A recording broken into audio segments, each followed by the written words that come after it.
Assalamualaikum warahmatullahi wabarakatuh. Oke geng, kembali lagi di videoku yang terbaru di channelku ini, Januar Safari. Seperti biasa, aku akan selalu membahas tentang karbon WTP atau karbon celup atau water transfer printing geng.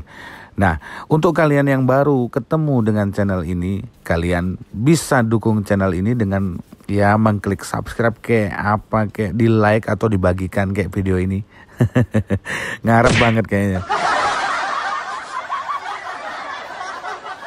Dan buat kalian yang selalu mengikuti channel ini, terima kasih banyak geng. Kalian sudah setia untuk menonton apa yang aku buat. Jadi kita langsung aja. Ini adalah copper stop lamp dari Yamaha X-Max. Jadi seperti biasa, sebelum kita melakukan proses pencelupan atau tahap celup mencelup atau rendam merendam geng. Jadi kita lakukan dulu kepada media ini pengamplasan dengan amplas grade 320 dulu. Baru setelah itu kita oleskan PP primer atau plastik primer pada media ini, yang nanti tujuannya adalah agar bisa mengikat epoksi di permukaan plastik ini geng. Karena ini plastiknya kalau kita nggak pakai plastik primer maka daya rekatnya nggak maksimal. Atau kalau ke kalau keremes-remes ini kan leot-leot, ini kan semampai-semampai plastiknya ini. Jadi kalau dia bengkok-bengkok gitu, nah itu berbahaya, bisa keangkat geng. Jadi kita butuh plastik primer agar tidak mudah keangkat. Jadi nanti epoksi itu akan merekat kuat di permukaan plastik ini geng.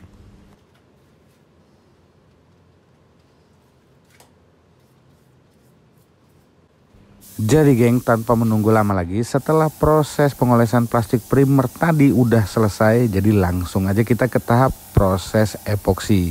Di sini aku gunakan epoksinya yang berwarna hitam. Untuk epoksi yang aku gunakan, aku pakai brand yang murah-murah aja, yaitu Penta Super Gloss dari Penta Prima yang warna hitam. Untuk rasio perbandingan epoksi yang aku pakai, itu aku pakai 4-1-2 geng, yaitu 4 takar ukuran epoksinya, 1 hardenernya atau pengeras, dan 2 itu adalah thinnernya. Untuk thinnernya aku pakai thinner A spesial. Kalian boleh pilih yang mana aja, boleh Nippon, boleh A bintang, atau yang murah-murah seperti cemerlang, atau pokoknya tipe-tipe thinner yang seperti itulah, sejenis A spesial atau thinner HG itu masih boleh geng. Lagi pula kan epoksinya ini juga ya masih dibilang termasuk di kategori NC lah, walaupun dia sudah 2 komponen. Kecuali kalian pakai epoksi PU atau epoksi PU yang bisa dibilang PU, nah baru kalian gunakan thinner PU geng. Karena ini bodi kasar, jadi aku mengaplikasikan epoksinya ini di lapisan pertama ini agak sedikit tebal. Jadi nanti itu dijedakan, setelah pengaplikasian di lapis pertama itu dijedakan 10-15 menit. Bahkan aku kalau mau mainnya santai aja, aku jedakan itu setengah jam. Baru aku kembali lagi, baru aku epoksi lagi di lapisan yang kedua. Nah yang di kedua itu juga aku aplikasikannya agak sedikit tebal juga. Karena tujuannya memang karena bodi kasar ini kan punya tekstur atau pori-pori bawaan dari medianya. Nah jadi di situ ya tujuannya untuk nutupi pori-pori lah. Jadi nanti biar hasil epoksinya itu bisa mulus saat kita lakukan ke pengamplasan. Oke geng, jadi hasil epoksinya seperti ini, dan kalian bisa lihat di sini epoksinya sudah kering dan ini sudah aku kasih tanda agar nanti di pengamplasan itu aku nggak kecolongan. Jadi tanda ini berfungsi sebagai sebagai batasan supaya nanti kalau aku ngamplas ini nggak kelewatan. Nah ini dia adalah bagian yang paling malas dilakukan. Kalau sudah lihat di bagian ini geng, aduh pegal-pegal tangan rasanya, aduh gimana ya. Pokoknya ini udah paling malas dah kalau sudah di tahap ini. Oke geng, jadi hasil pengamplasannya seperti ini. Di sini kalian bisa lihat tanda yang sudah aku biaskan di atas media ini sudah hilang geng. Itu artinya hasil pengamplasan sudah lumayan cukup mulus. Otomatis kalau tandanya itu hilang ya udah pasti mulus, bukan cukup mulus lagi. Jadi nanti berpengaruh dengan hasil pendasaran atau pengecatan warna hitam sebelum kita ke proses pencelupannya geng. Jadi geng, tanpa menunggu lama lagi, setelah proses pengamplasan tadi sudah selesai dan hasilnya juga sudah dijemur, dikeringkan dulu karena tadi ngamplasnya pakai air. Jadi kita langsung ke proses pengecatan dasar sebelum kita ke proses pencelupan. Kan ini epoksinya sudah hitam bang, Seharusnya kan tinggal celup aja. Nggak bisa. Aku udah coba dan aku celup. Yang aku nggak dasarin, cuma epoksinya sudah warna hitam. Aku tes celup. Apa yang terjadi? Karbon WTP-nya nggak nempel. Kalau nggak percaya silahkan. Kalian coba. Itu nanti dia akan nempel sebentar aja. Nanti sedikit demi sedikit dia mulai rontok, mulai berburam, pokoknya mulai hancur dia. Jadi nggak bisa. Jadi harus kita cat dulu sebelum ke proses pencelupan.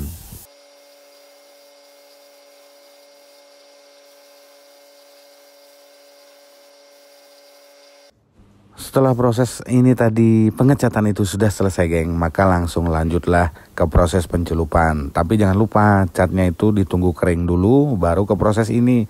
Jangan selesai dicat masih basah, dipegang masih nggak bisa, sudah ke proses ini ya sama aja bohong. Jadi ke proses ini pastikan catnya itu kering dulu ya. Untuk tekanan angin saat nyemprot aktivator itu kalian bisa gunakan aja di kisaran 10 sampai 15 PSI. Nah untuk cara celupnya kalian tinggal tiru aja apa yang ada di video ini. Kalau kalian punya garapan atau barang yang sama yang kalian garap seperti di video ini. Jadi kalian tinggal tiru aja. Karena aku memasukkan barang ini kenapa begitu, itu semua ada maksudnya. Kalau kalian ikuti, insya Allah hasil motif dan hasil garis yang tertempel itu akan sama seperti yang ada di video ini. Oke, kalian lihat hasilnya di sini gimana? Kalau menurutku sih ini cukup lumayan ya daripada apa ya. Dan ini pasti ada seperti agak ketarik atau agak belok sedikit karena memang medianya yang membawa motif itu seperti ini. Karena ini juga bukan media lurus, geng. Kalau di media lurus wajib kalian harus lurus, geng. Jangan sampai belok-belok. Karena aku masih banyak melihat garapan-garapan itu, geng, yang di luar dari garapanku. Itu di media lurus aja dia belok gitu. Nah, apalagi di media belok, ya kan? Setelah proses pencelupan tadi selesai, geng, jadi ini langsung ke tahap ini. Nah, di tahap ini ada dua pilihan. Kalian mau langsung nge-clear apa digelapkan dulu. Jadi sesuaikan dengan permintaan seleramu atau selera konsumenmu. Karena di sini mintanya digelapkan, jadi ini aku gelapkan dulu medianya. Untuk penggelapannya itu aku cuma menggunakan cat dan thinner saja. Untuk catnya aku gunakan cat yang hitam mengkilat. Kalian boleh gunakan apa saja yang hitam mengkilat. Seperti misalnya Penta Super Gloss yang hitam mengkilat boleh. Atau pakai cat top color juga boleh. Yang penting rasio perbandingannya itu 1 takar catnya, terus itu thinnernya 4. Jadi takaran thinnernya 4. Di situ kalian aduk-aduk aja. Nanti kalian nyemprotkannya itu ya jangan nyemprot kayak ngecat, nyemprotnya ambil kabut-kabutnya aja sampai warnanya berubah menjadi agak gelap. Nah untuk tingkat kegelapannya itu dikembalikan lagi sesuai selera kalian. Kalian ini udah cukup nggak ya gelapnya ya? Oh ini udah cukup, misalnya gitu. Kalau belum tambah lagi. Pada intinya kalian melakukan proses penggelapan itu jangan sampai ketutup semua ya, sama aja bohong. Jadi geng, kalau kalian sudah nguasain cara ngelapinnya, geng, itu akan menjadi gampang. Nggak sesusah kayak orang yang suka ngelap-gelapin uang gitu, geng. Banyak alasan, terus ditanya banyak diemnya, dikasih hak untuk apa ya? Dikasih hak untuk bungkam dan sebagainya, geng. Jadi kalau kalian nguasain ini, itu nggak akan sesusah itu, geng. Jadi ini mudah. Oke geng, setelah proses penggelapan tadi selesai, jadi ini langsung dilanjut ke proses pengekliran. Kenapa ini aku tahu ini proses pengekliran? Karena cara nyemprotnya aku sudah tahu. Aku bisa lihat dari cara nyemprotnya, geng. Cara nyemprotnya ini terus dari di video ini nih aku lihat dari overspray-nya aja aku sudah bisa lihat, geng. Karena kabut-kabutnya itu kelihatan agak banyak, itu biasanya clear, geng. Jadi aku bisa menebaknya ini adalah proses pengekliran. Untuk clear yang aku gunakan di sini adalah, geng, ini clear Belcoat ya, clear Belcoat 6300. Untuk rasio perbandingannya itu 2:1:1. Jadi itu aku gunakan rasionya tuh perbandingannya yang seperti itu, geng. Jadi 2 clearnya, 1 hardenernya atau pengeras dan 1 thinnernya. Dan ingat, thinnernya wajib thinner PU atau thinner PU. Karena, geng, kalau clear, kalau sudah dia punya rasio atau dia punya mau ngomong apa tadi aku lupa. Pokoknya kalau clear itu dia punya temennya itulah hardener ya, dia punya temennya itu adalah hardener, maka itu sudah pasti clear PU. Kenapa? Karena clear PU itu rata-rata pasti 2 komponen. Mau dia 41 atau 21 itu tetap 2 komponen, geng. Setelah jeda 10-15 menit, geng. Jadi 10 menit itu paling cepat maksudku. Jadi aku langsung ke proses tahap pengekliran yang kedua. Untuk rasionya tetap sama yang aku pakai di lapisan kedua ini, masih di rasio 2:1:1. Nah, untuk clear PU itu dia kadang itu biasa dibilang clear 2K atau dia tertera di kalengnya itu 2K. 2K itu artinya adalah 2 komponen. Terkadang dia tertulis, terkadang dia enggak. Jadi dia kalau mau 21 atau 41, kalau sudah 2 komponen ada hardener dan clear, itu sudah jelas clear PU. Kadang tulisan 2K itu hanya terdapat di clear 21. Di clear 41 kan jarang kita temuin. Pokoknya ada tulisan 2K atau tidak, kalau sudah clear itu ada hardenernya, dia punya temen, dan itu sudah pasti itu namanya clear 2K.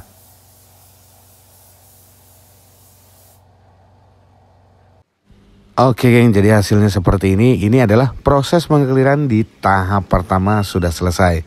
Karena ini aku niatnya mau ku clear ulang, atau yang biasa dibilang kalau bahasa Inggrisnya itu blokut.